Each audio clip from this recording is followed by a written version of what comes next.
मसाजोगचे सरपंच संतोष देशमुख यांच्या हत्या प्रकरणाच्या नंतर संपूर्ण देशभरात मोठी खळबळ उडालेली होती। सातत्यानं त्यानंतर बीड जिल्ह्यातील गुन्हेगारींच्या घटना कमी व्हाव्यात यासाठी राज्य सरकारच्या वतीनं अनेक उपाययोजना केलेल्या होत्या।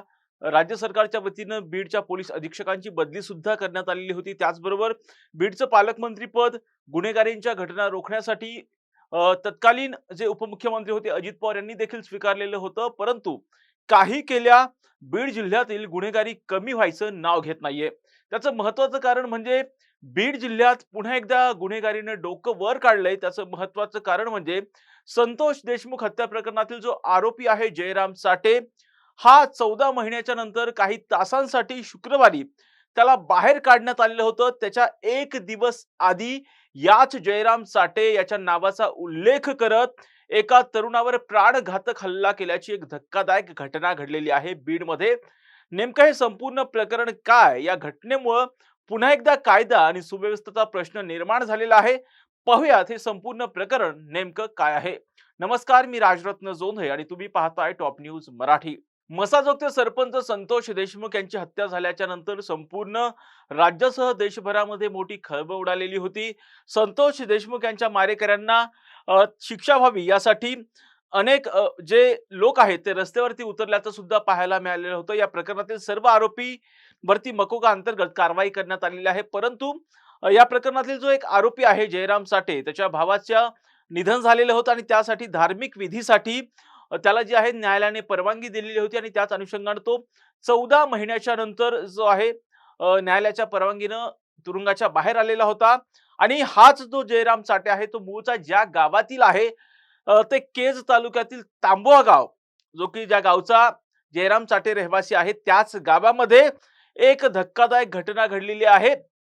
तांबवा गावामध्ये जे नरसिंह उर्फ संग्राम साठे नावाचा जो तरुण आहे तो आपल्या मित्रासोबत दुचाकीवरून शेतात जात असताना 5 जणांच्या टोक्यानं ह्या जो संग्राम साठे आहे त्याचा पाठलाग केला आणि त्यानंतर त्याला रस्त्यात रोखून दया साठे, शरद साठे, अमोल ठोंबरे, सागर साठे आणि गोट्या भालेकर या संशयित आरोपींनी त्याला रस्त्यात अडवलं आणि संग्रामच्या डोळ्यात मिरचीची पूड फेकली। त्याचबरोबर त्याच्यावरती कत्तीनं आणि लोखंडी रॉडनं जोरदार हल्ला केला। खरं तर हा हल्ला केल्याच्या नंतर हा जो संग्राम साठे होता तो प्रतिकार करू शकला नाही, त्याला प्रतिकार करणं अवघड गेलं आणि ह्याच लोखंडी रॉड आणि कत्तीच्या सहाय्याने त्याच्यावरती सपासप वार करण्यात आले, त्याला अमानुष मारहाण करण्यात आली आणि त्याचबरोबर हा जो संग्राम साठे आहे त्याला धमकी देण्यात आली। आणि धमकी काय होती, तो म्हणजे संतोष देशमुख हत्या प्रकरणातील जो आरोपी आहे जयराम साठे, हा तुमचा बाप उद्या येतोय, अशा पद्धतीची धमकी जी आहे ते संग्राम साठे याला देण्यात आलेली होती। आणि त्याचबरोबर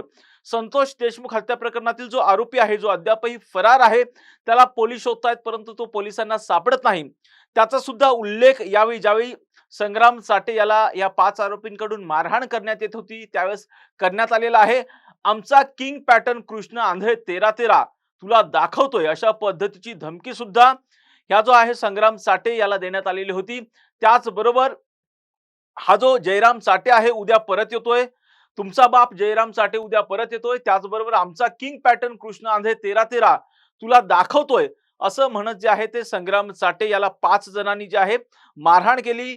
या मारहाणीमध्ये हा जो संग्राम साठे आहे तो गंभीररित्या जखमी झालेला आहे। त्याच्यावरती बीड जिल्ह्यातील जो केज तालुका आहे त्या केज तालुक्यामधील उपजिल्हा रुग्णालयामध्ये सध्या उपचार सुरू आहेत। खरं तर पाहतोय की आपण हे जे संतोष देशमुख हत्या प्रकरण होतं, ह्या हत्या प्रकरणामुळे संपूर्ण राज्यामध्ये मोठी खळबळ उडालेली होती आणि विशेष म्हणजे हे जे तांबवा गाव आहे ते की जयराम साठे जो आहे संतोष देशमुख हत्या प्रकरणातील आरोपी, त्याचं मूळ गाव आहे, परंतु त्याला ज्यावेळेस तांबवा गावामध्ये आणलं जात होतं कारण त्याच्या भावाचं निधन झालेलं होतं, धार्मिक विधीसाठी न्यायालयाकडून त्याने परवानगी सुद्धा घेतलेली होती, परंतु त्याला मसाजोग मधून न आणता त्याला थेटपणे मसाजोगचा मार्ग टाळून दुसऱ्या मार्गे जो आहे त्याला तांबवा गावामध्ये आणण्यात आलेलं होतं शुक्रवारी। परंतु शुक्रवारी त्याला आणलं जात असतानाच एक दिवस आधी म्हणजे गुरुवारी जे आहे संग्राम साठे याच्यावरती हल्ला जो आहे तो करण्यात आलेला होता।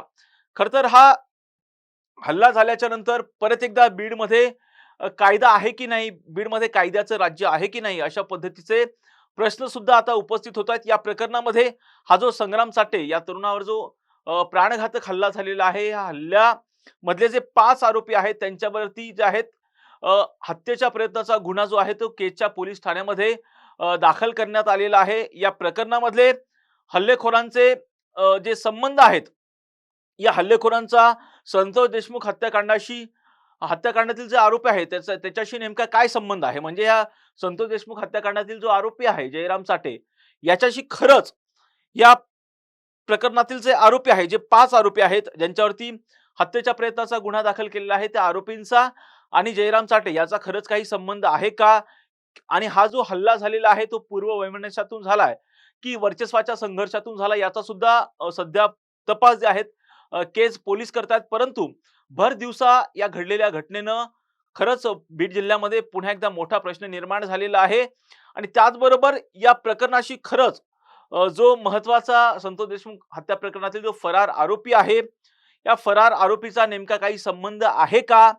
की खरंच यामध्ये काही वेगळ्या पद्धतीचा प्रकार घडलेला आहे, याचा सगळाच पोलीस तपास करतायत. किंवा हे जे 5 आरोपी आहेत खरंच कृष्ण आंधळे याच्या संपर्कात आहेत का, याचा सुद्धा पोलीस सध्या तपास करतायत.